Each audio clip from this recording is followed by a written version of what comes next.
बिस्मिल्लाहिर्रहमानिर्रहीम 1.1 हमारी एक्सरसाइज है।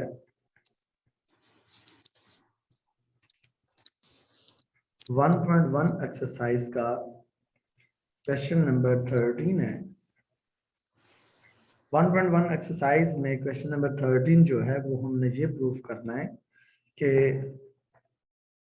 Z1 का मॉड माइनस Z2 का मॉड और इस सारे का जो होल मॉड है वो less or equal to Z1 plus Z2 का mod less or equal to Z1 का मॉड प्लस Z2 का मॉड है। ये हमने प्रूफ करना है। तो डियर स्टूडेंट्स, इसके लिए इस ट्रायंगुलर प्रॉपर्टी के लिए फर्स्ट ऑफ ऑल ये दरमियान वाला मैं लूंगा, जिसके लिए मैं लिखूंगा कि यहाँ पे Z1 प्लस Z2 का जो मॉड है वो इक्वल है, इसके मॉड का जो स्केयर है वो इक्वल है Z1 प्लस Z2 का Z1 plus Z2 into Z1 plus Z2 का कॉन्जुगेट। इन दो कम्प्लेक्स नंबर को आपस में मल्टीप्लाई करें तो वही आंसर आता है जो इस कम्प्लेक्स नंबर के एडिशन के मैग्नीट्यूड का स्केयर लेने से आता है। ये बेटा अगर आपको क्लियर है तो मैं आगे चलता हूँ, अगर ये क्लियर नहीं, ये वाला पॉइंट जो मैंने अभी लिखा है तो पहले ये क्लियर करवा। ये ओके? अगर यस सर। ये बिल्कुल ऐसे है जैसे z की मैग्नीट्यूड का square is equal to z into जी का कॉन्जुगेट होता है। ये बिल्कुल है इस तरह से है, ठीक है। तो यहाँ पे z1 प्लस z2 इंटू ये कॉन्जुगेट लेंगे तो दोनों कॉम्प्लेक्स नंबर का अलग से कॉन्जुगेट आ जाएगा, ठीक है।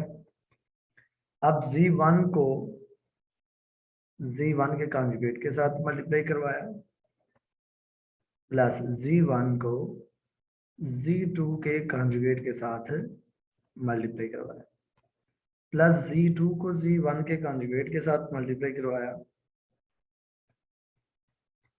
प्लस z2 को z2 के कॉन्जुगेट के साथ मल्टीप्लाई करवाया। ये जो भी मैंने बात लिखी है कि z को z के कॉन्जुगेट से मल्टीप्लाई करने से z के मॉड का स्क्वायर आता है, तो इसी तरह से z1 को z1 के कॉन्जुगेट से मल्टीप्लाई करने से हमारे पास z1 का जो मॉड है उसका स्क्वायर आ जाएगा, उसका स्क्वायर आ जाएगा। ये z1 इंटू z2 का कॉन्जुगेट और z2 इंटू z1 का कॉन्जुगेट, इसी तरह से ये z2 के कॉन्जुगेट का स्क्वायर आ जाएगा। हम यूं करेंगे कि z2 और z1 जो है उसका हम कॉन्जुगेट ले लेंगे। z1 और z2 जो है, z2 और z1 का जो है वो हम कॉन्जुगेट ले लेंगे, z1 z2। आगे नेक्स्ट पेज पे इसी स्टेप को मैं नेक्स्ट पेज पे राइट करता हूँ।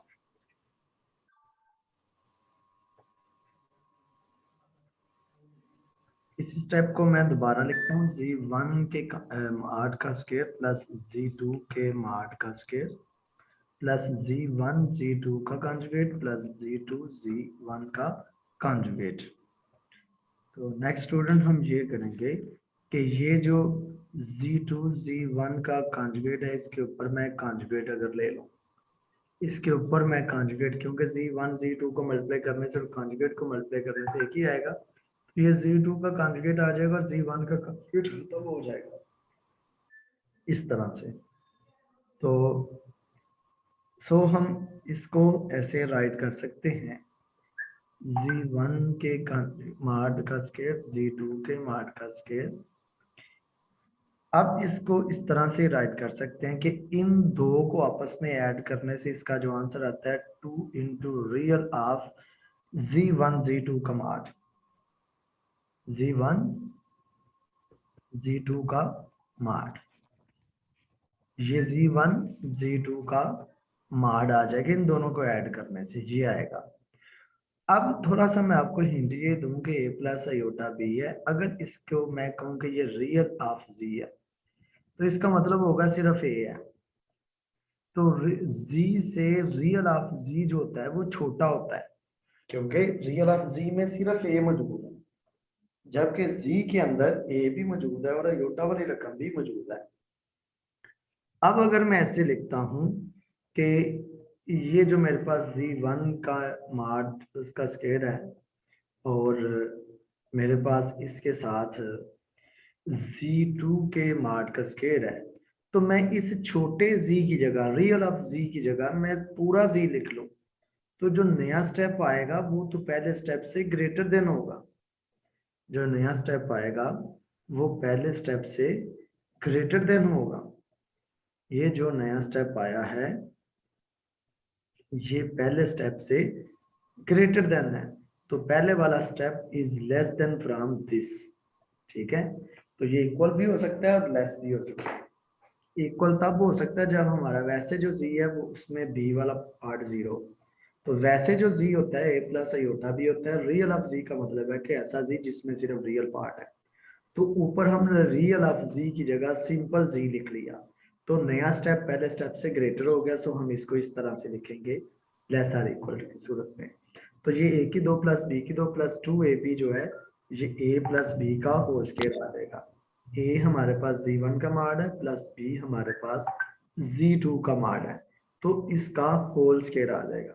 तो लेफ्ट हैंड साइड में हम कौन सी चीज लेके चले थे, z1 प्लस z2 का जो मॉड है उसका स्क्वायर लेके चले थे।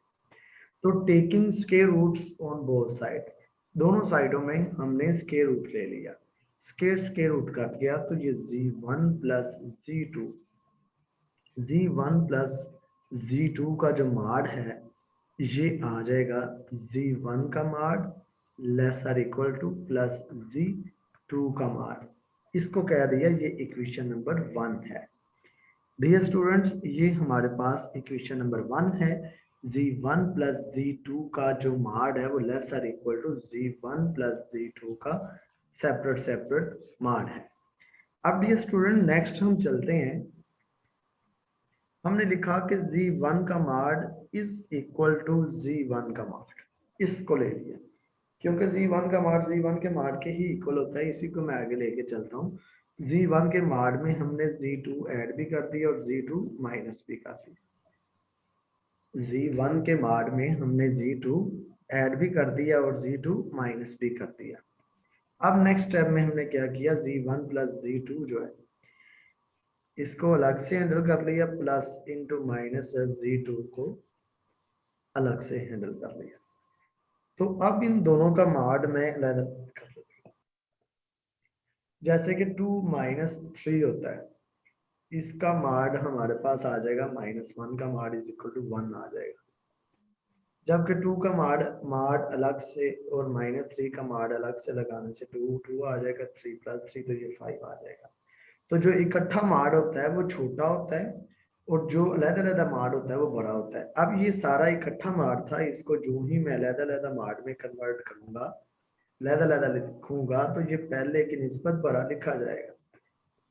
पहला ये पहले पिछले वाला स्टेप छोटा है आने वाले नए स्टेप से। ठीक है, तो क्या किया है, ये मॉड अलग-अलग किया।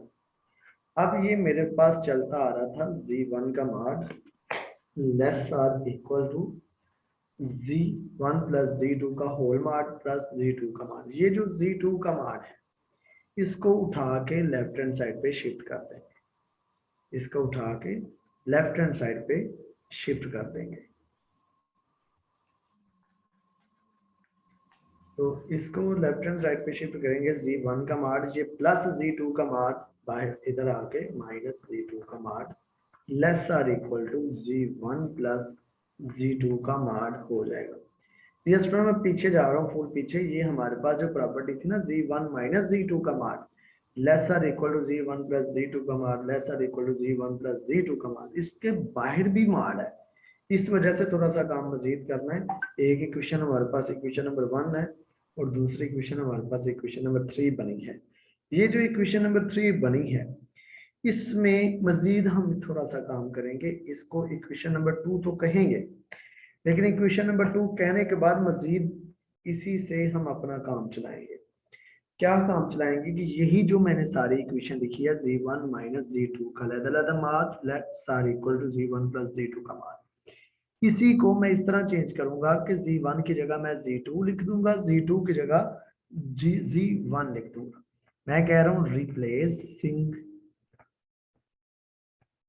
z1 by z2 and z2 by z1। तो वो जो पीछे मैंने ये इक्वेशन लिखी है z1 का माड माइनस z2 का माड, तो जब z1 की जगह z2 आ जाएगा उसके बाद z2 की जगह z1 आ जाएगा less or equal to z1 की जगह z2 आ गया और z2 की जगह z1 आ गया।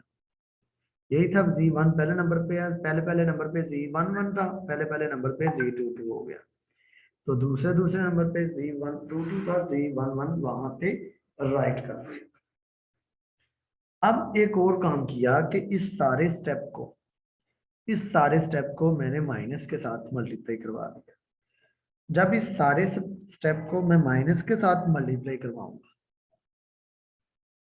मल्टीप्लाइंग बाय नेगेटिव, तो माइनस से मल्टीप्लाई करवाने की वजह से ये z2 का माड माइनस का हो गया और z1 का माड प्लस का हो गया, तो माइनस से मल्टीप्लाई करवाने की वजह से लेस देन ग्रेटर देन में चला गया। ठीक है, अब इसको मैंने इस तरह से अरेंज किया कि हमारे पास आ गया ये साइड रखना, इधर लिखो z1 plus z2 less or equal, क्योंकि ये सारी इधर आई है तो ये साइन भी इस तरफ मुड़ जाएगा, z1 का माड माइनस z2 का माड, इससे मैंने कह दिया ये 3 है। डियर स्टूडेंट पिछले पे ये जो हमें नजर आई इक्वेशन नंबर 2, ये इक्वेशन नंबर 3।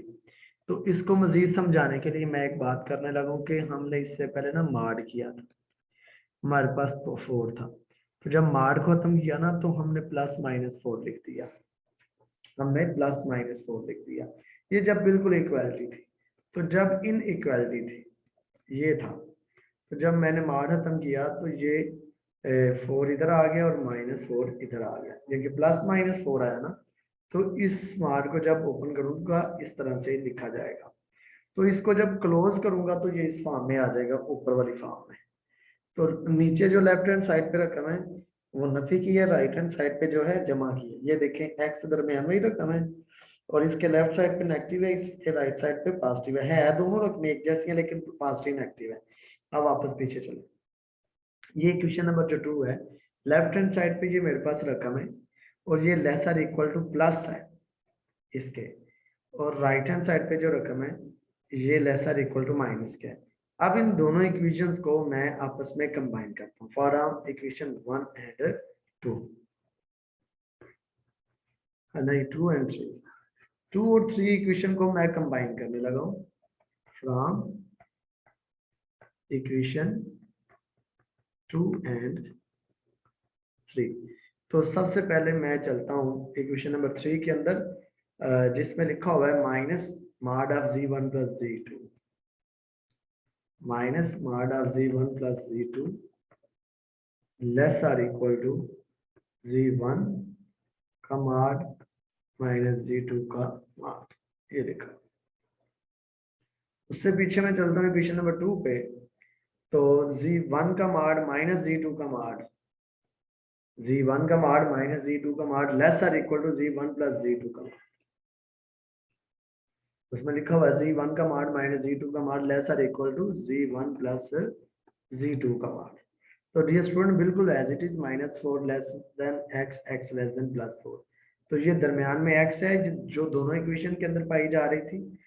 ये लेफ्ट हैंड साइड पे 4 है, राइट हैंड साइड पे भी 4 है, लेफ्ट पे माइनस है ये देखें और राइट पे प्लस है, तो जैसे मैंने x का माड ओपन किया था तो खाली फॉर लगा था, इसी तरह मैं इसको क्लोज करूंगा इस चीज को, तो इसका माड लिख दूंगा। जैसे ये x सिंपल था तो इसका माड लिखा गया, ऐसे ये जो चीज पड़ी हुई है मैं इसका माड लगा दूंगा। क्या चीज पड़ी हुई है? z1 का माड माइनस z2 का माड, तो ये लेस आर इक्वल टू आ जाएगा मेरे पास, ये दोनों इकट्ठा हो जाएगा, ये दोनों इकट्ठा होकर जमा के साथ लिखा जाएगा, ये आ जाएगा z1 प्लस z2। क्योंकि जैसे है वैसे लिखे, इसके बाद मैंने मारने लगाया, तो जो पहले लिखा हुआ था वही है, दोबारा मारने लगाया, तो इसे कह दी इक्वेशन नंबर 4 है।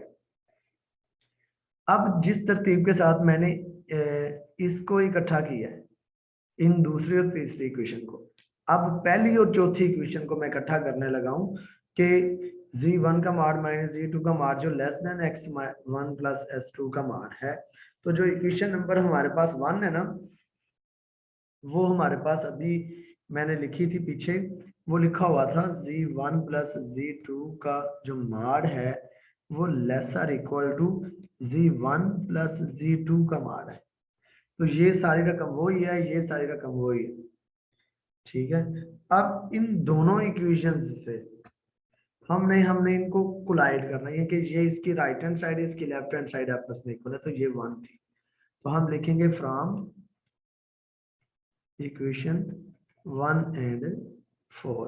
इक्वेशन 1 एंड 4 से हम क्या लिखेंगे, ये सबसे जो छोटी रकम है पहले वो लिखेंगे, z1 का माड माइनस z2 का mod less or equal to z1 plus z2 का माड, z1 प्लस z2 का mod less or equal to z1 का माड प्लस z2 का माड।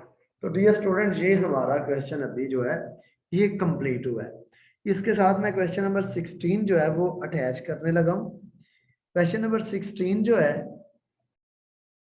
क्वेश्चन नंबर 16 से पहले मैं क्वेश्चन नंबर 15 ही करता हूँ।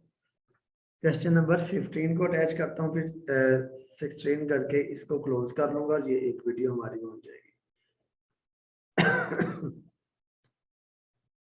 जी नेक्स्ट पेज पे हम चलते हैं क्वेश्चन नंबर 15 की तरफ। वो कह रहा है अगर z1 z2 are complex number then show that, 15वां सवाल है, हमने प्रूव ये करना z1 प्लस z2 का के माड का square plus z1 minus z2 के माड का square is equal to 2 into z1 के माड का स्क्वायर प्लस z2 के माड का स्क्वायर। तो ये जो ब्रैकेट है ये इसके अंदर भी लगानी है और ये भी लगानी है, ठीक हो गया। तो ये हमने प्रूफ करना था। अब लेफ्ट हैंड साइड हम यहाँ से चूज कर लेते हैं। लेफ्ट हैंड साइड में लिखा हुआ है z1 प्लस z2 का माड जो है उसका स्क्वायर, z1 माइनस z2 के माड का स्क्वायर। ये ओपन किया पहली रकम का स्क्वायर और दूसरी रकम का, बल्कि इसको ऐसे भी हम लिख सकते हैं कि अभी जैसे हमने पिछला सवाल जो लिखा था 13 वाला, इसका जो स्क्वायर था इसको एक दफा हमने ऐसे लिखा था सिंपल के साथ और एक दफा इसके माड के साथ लिखा था। इसी तरह z1 माइनस z2 को एक दफा सिंपल लिखा, z1 माइनस z2 को एक दफा माड के साथ लिख लिया। अब इनको आपस में मल्टीप्लाई करवाना है, तो मल्टीप्लाई करवाने से पहले होल माड को अलग-अलग के ऊपर मैं लगा दूं, तो ये z1 का माड माइनस है z2 का माड है, ये z1 माइनस z2 है, ये z1 का माड माइनस z2 का माड आ गया। तो अब पहले बिल्कुल फर्स्ट पोर्शन की तरह तीसरे के 13वें के हमने इन दोनों को मल्टीप्लाई करना है, इन दोनों को मल्टीप्लाई करना है, सिंप्लीफाई करेंगे तो आगे मामला चल पड़ेगा। इसको मैं मल्टीप्लाई करने लगा हूँ, z1 का माड z1 z2 का माड प्लस z2 z1 का माड प्लस z2 z1 का माड प्लस z1 z1 का माड माइनस z1 z2 का माड माइनस z2 z1 का माड प्लस z2 z2 का माड, ये आ जाएगा। अब इसको मजीद सिंप्लीफाई करने से हमारे पास z1 का माड ये वाला और ये वाला दोनों इकट्ठे किए तो 2 z1 Z1 का माड आ गया। उसके बाद मजीद हमारे पास है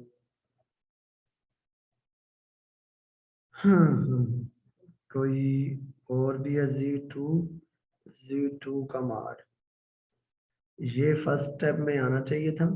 एक मिनट, पहला Z1 के माड के साथ, फिर Z1 Z2 के माड के साथ, Z2 Z1 के साथ, और Z2 Z2 के साथ। यहाँ पे 2 है बेटा, तो ये वाला और ये वाला ये आपस में सेम है, तो ये आ जाएगा 2Z2 Z1 का Z2 का माड। नेक्स्ट हमारे पास आ जाएगा Z1 Z2 का माड, Z1 Z2 का माड। Z1 के साथ Z2 का जो माड कॉन्जुगेट वाला ना, Z1 Z2 ये माइनस का, ये प्लस का कैंसिल, Z2 प्लस का, Z1 माइनस का, ये आपस में कैंसिल हो गए। तो ये कैंसिल होने वाले कैंसिल हो गए और ऐड होने वाले आपस में ऐड हो गए। इनमें से निकाल लिया 2 कॉमन, तो Z1 का माड, Z2 का माड। तो वही मामला Z1 का माड जो होता है Z1 के मैग्नीट्यूड का स्केयर होता है, ये Z2 के मैग्नीट्यूड का स्केयर हुआ। तो ये हमने लगा दिया, तो ये हमारे पास राइट हैंड साइड आ गई। ठीक है, अब इसके साथ ही हम करने लगे 16 वाला क्वेश्चन। 16 वाले की लेफ्ट हैंड साइड हम ले लेते हैं। इसके अंदर उसने ये भी दिया हुआ है कि Z का जो मैग्नीट्यूड है वो 1 है। तो अगर Z की मैग्नीट्यूड 1 है ना, तो Z के कॉन्जुगेट की मैग्नीट्यूड भी 1 होगी। ठीक है, तो लेफ्ट हैंड साइड है AZB और B का कॉन्जुगेट Z प्लस A का कॉन्जुगेट। ठीक है, तो ये हमारे पास आ जाएगा। इसका अलग-अलग कॉन्जुगेट कर लिया, माड इसका अलग-अलग कर लिया, सॉरी।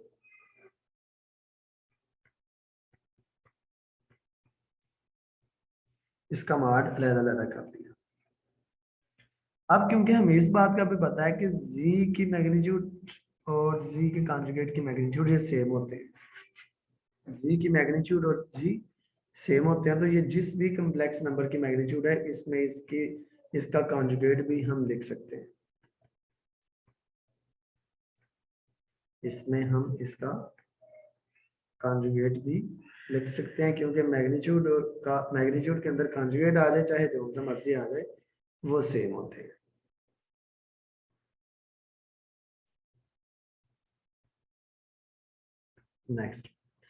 नेक्स्ट ये है कि हमने ये जो कॉन्जुगेट लिया, ये लहदा सबके ऊपर अप्लाई हो गया।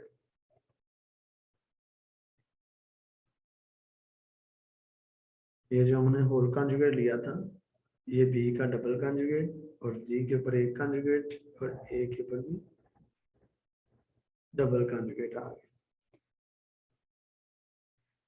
नेक्स्ट AZ प्लस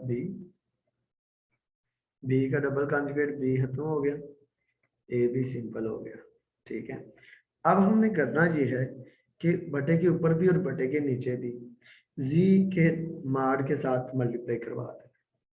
बटे के ऊपर भी और बटे के नीचे भी Z के माड के साथ मल्टीप्लाई करवा देंगे। ओके हो गया। ऊपर वाला जो है ना Z का माड, वो हम एज इट इज रहने देंगे।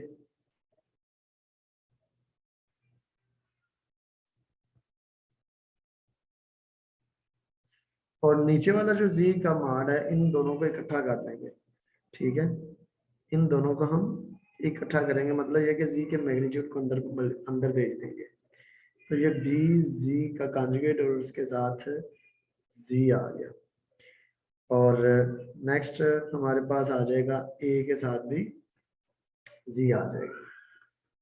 तो बटे के ऊपर Z magnitude into Z AZ plus B, और ये Z को Z के कॉन्जुगेट के साथ, क्योंकि Z की मैग्नीट्यूड 1 है, तो Z स्केयर भी 1 ही होगा। तो Z स्केयर जो होता है Z इंटू Z का कॉन्जुगेट भी होता है। तो ये इस तरह से भी हो सकता है, बेशक इधर मार ना भी लगे। तो z को z के कॉन्जुगेट के साथ मल्टीप्लाई करने से z की मैग्नीट्यूड का स्केयर ही आता है जो कि 1 है। तो ये जो बटे के नीचे हमने लिखा है z कॉन्जुगेट और z, ये 1 के इक्वल है, तो इसकी जगह 1 आ गई, ये az आ गया। ठीक है, तो जब ये 1 आया तो क्या बन गया, az प्लस बी, और ये भी az है, और ये प्लस बी, 1 + बी है, ये इससे कट गया, तो z की मैग्नीट्यूड आ गई जो कि 1 है। लेफ्ट हैंड साइड हमने ली, तो ये हमारे पास इसकी राइट हैंड साइड आ गई है।